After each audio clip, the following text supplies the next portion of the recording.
Hello, and welcome back to Four Seasons One Cast. Welcome back. We are all so glad to have you back for episode 2. Sorry about a little break, you know how life goes, so. But now we're ready to roll and on a new set today. Anyways, let's just start transitioning into our first section. Yeah. And it's actually about spring fishing today because, it's gotten a little warmer, haven't you seen? It has indeed, yeah. The weather, it's low-key been crazy. But yeah, it's getting that time of year. We're in March now. The year's already flying by, so yeah, we just wanted to, give a little preview for this upcoming season as the spring. Obviously, is going to last until the summer fishing. We have it for a little while in Illinois with this crazy weather.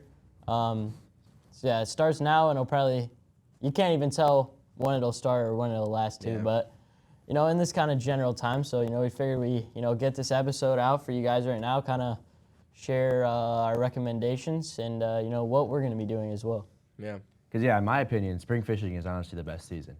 Yeah, it's valid. 'Cause, Definitely valid spring take. fishing is like when all the fish start spawning, when they come to shallower waters, so it's a little bit easier to catch. And they all just start being aggressive, looking for that food after hiding Yeah. all Yeah. season and everything. The fish they just spawn in. Yeah, no, like they just- jump off like the battle bus or Yeah, whatever. they just hop on it. However they get into the lakes. Yeah. Yeah, they'll be coming through the air through those planes just while Yeah. dropping. But I guess what we kind of want to say is just like spring fishing. It's honestly one of the better seasons to fish because all these Definitely, fish are aggressive, want to chase food, they move to shallow waters, everything like that. So I feel like it's just kind of different from all the other seasons.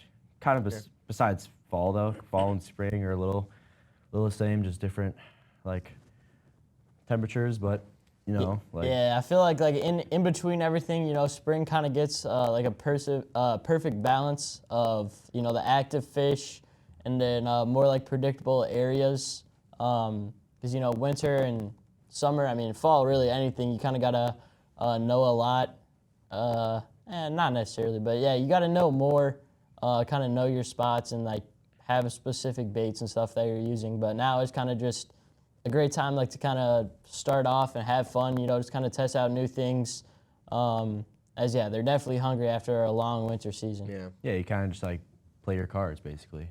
Yeah. See what it gives you. Yep. So how about our first topic? What do we talk about today?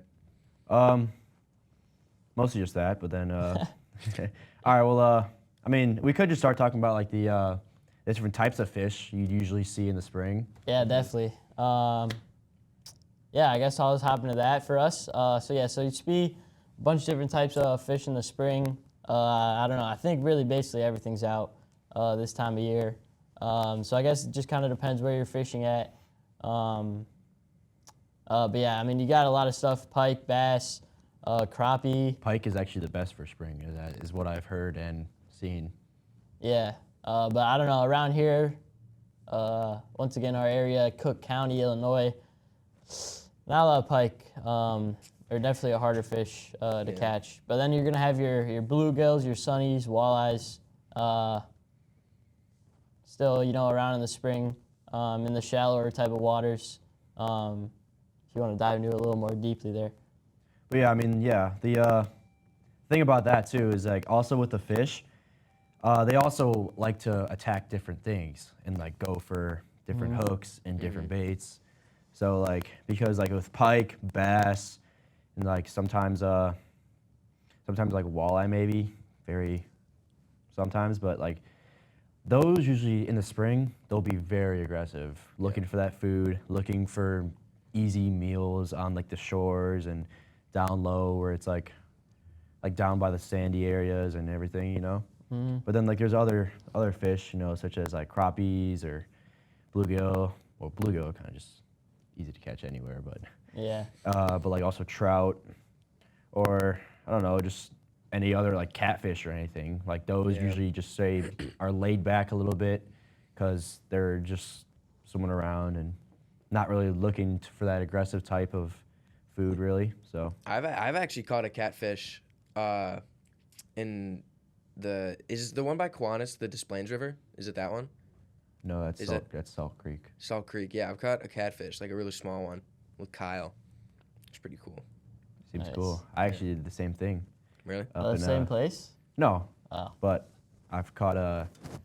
It was actually with two of my friends up in Iowa again. Caught a. One was like a 15-inch catfish. The other one was like a 27. No, 23 or something. Dang. It was huge. Yeah, I've actually never caught a catfish before. Fun No, fact. didn't you? At the I swear you caught one before. At this one little lake we've tried before. I don't think so. Oh, maybe Yeah, it was. nah, I don't. Maybe it was someone next to us then, but he was. Yeah. I don't know. Oh I- yeah. Remember you caught that big bass? Yeah. It was it was that like dad there who was like sitting in the chair. He caught that one catfish that was like this. Yeah, so definitely a different type of style of fishing for catfish. I don't know, you're not just kind of like gonna go nonchalantly throw out some hooks and, pray for a catfish. You kind of got to go out there with some different type of baits and stuff. I feel like you kind of just sit there. Yeah, Just waiting. not, Just- not, you just not wait. the most fun type of fishing. It's just kind of like a sit out and leave type of. Cause yeah, how it was in Iowa, we would throw out lines overnight and just come back in the morning or later that night, honestly too, and just see if anything got it. Cause we would actually put like bluegill, or we did, but we would also use like chicken before and other like meat and hot dogs and stuff like that. So Yeah. Dogs. Yeah, so kind of to sum it up, there's a lot of different fish that you'll be seeing throughout this spring season. But, I mean, hopefully you guys are going to, it's a great time of year to start going out. And, with that, we got to make sure to be safe. Definitely with all these different type of fish, there's a lot of similarities and a lot of differences as well. So, one thing, that's really important for yourself and for the safety of the fish is taking a hook out of the fish's mouth. oh yeah, that's very important. Yeah, so Gus, you want to kind of hop on there? Yeah, so like with taking the hook out, it's kind of just you have to be careful of yourself and the fish. You don't like hurt yourself, hook yourself, or hurt the fish by like trying to like yank it out if it's like too deep, like making it bleed everywhere. So you want to just be careful because like if you catch a fish, you want to make sure someone else can have that chance of catching that fish too. So Yeah.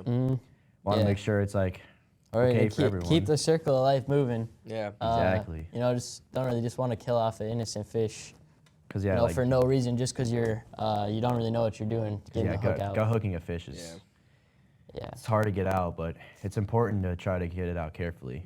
Yeah. Because- I've hooked myself one too many times fishing, like up in Yeah. Wisconsin. It hurts. So, Yeah, like, yeah. Yeah, definitely definitely. not the best feeling. But yeah, so for bass, I guess pretty straightforward. I mean, yeah, but bass you just Yeah, they don't really have like a lot of like sharp, I guess, like their gills. well, I mean, they have like teeth, but like, Or- it's not even not their teeth gills, though. It's just Their fins, I guess, are kind of sharp, so you don't want to touch those. But yeah, you kind of just lip them, or grab them you by want to like, grab their like belly. the you want to and grab like then- the belly, and then you can grab like the front, like the bottom front of their lip, so you can hold it like this, Yeah, and then just kind of with their big mouths, you can kind of just work Yeah. work your way with the hook through. yeah, definitely. So bass, pretty easy. Then you get walleye and pike, which are the ones like that you really got to be careful with, as they have big teeth. So yeah, so you kind of want to grab them. I guess by like their throat area. I don't know. I guess we'll try to throw in a picture to kind of explain. Yeah. Yeah, So, but like, well, I mean, there's multiple ways you can actually carefully take out these hooks. Like one, you can like reach under their gills, Yeah. but you have to like be careful of their other gills. You have to like get under like the last one, Mm-hmm. and then you can just do it from there and hold it like this, kind of, and take it out. Yeah. But like what I did when I caught a pike up in Minnesota one time, it was like a smaller one, so it wasn't that big, but I just held its belly. Yeah. Yeah. So for those, definitely with their teeth, you don't really want to be sticking your hand in there, or I don't. I don't know. Maybe you do if you want to lose a finger or two. Yeah, maybe if you want to be a little. Yeah, so little, pliers are definitely an essential to have in your tackle box, because I mean that'll help you with these fish with teeth. So you can carefully, for you and the fish, just wiggle the hook out and get it back in the water, which is kind of what we're going to be talking about next here, is how to, get the fish back in the water after catching it. So Gus. Yeah, I mean, a lot of the times you want to just be careful with it. Let it get back into the water if it's been out of the water for a long time. Just like kind of just like hold it there, you know, just let it get used to it. Yeah. Make sure it doesn't like. Kind of like almost go- like go upside down, shake it right? around a little bit, Yeah, just so yeah, like yeah. it gets like its Yeah, you can like hold its tail yeah. and just like. Just Yeah, keep no, it there, so basically. no chucking them into the water. Obviously, yeah, That's a yeah, no-go. say that to yourself. yeah, no, I'm- Just a joke. Just a joke. yeah, no, we make sure to maintain safety of the fish. But yeah, I mean, anything else you got, Gus? I actually just want to go back to the hooks real quick because, like, you know, there could be different hooks. There could be just like a single hook, a circle hook, or maybe you have like a treble hook. So Yeah.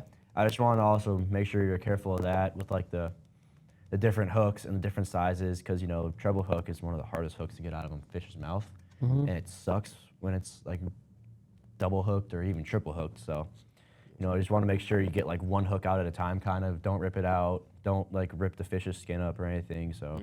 And also, I mean, also just be careful yourself, your own fingers, so you don't get it yourself hooked or anything. Yep. But, you know, just wanted to touch upon that a little bit too. Yeah, but I guess to sum it up, you know, spring fishing. I mean, one great thing that I love about this time of year is how predictable fish can be. I mean, really, in like any shallow water with structure, like weeds or trees falling down, there's a really great chance that exactly, fish are nearby this time of year. So I guess our biggest tip: just don't overthink it. Start out shallow. Cover water. Try out different type of baits. You can honestly just kind of try whatever you want because I feel like fish are just active a lot of Yeah. the season. Yeah. So, and they'll try to bite. Like they'll definitely try to bite your They'll be whatever you nibbling. have on. Yeah. Whether it's like a crankbait, top water, jig or whatever, you know. Yeah, so so we got that, and then just make sure you're handling fish carefully, and respecting, I guess, the resources or the opportunities that we have. Respecting yourself and the fish. Try to Yeah, be we careful. want to keep the waters healthy, and the fish healthy for years to come, for other fishermen, and for more fish in the future. So, But yeah, anyway, like yeah, I think that'll about do it Yeah. for this episode. One thing to look forward to is definitely with this nice weather coming out, we will be going out and doing some fishing for you guys. With the camera. We will be recording live footage. Yeah, live footage of us three going out. Potentially this weekend. You know, with that 70s weather. Yeah, weather. definitely. So something to look out for in the future. I yep. think that'll kick it back to Gus here and wrap her up. Yeah, I just want to say thank you again for tuning in, and I hope you learned some stuff.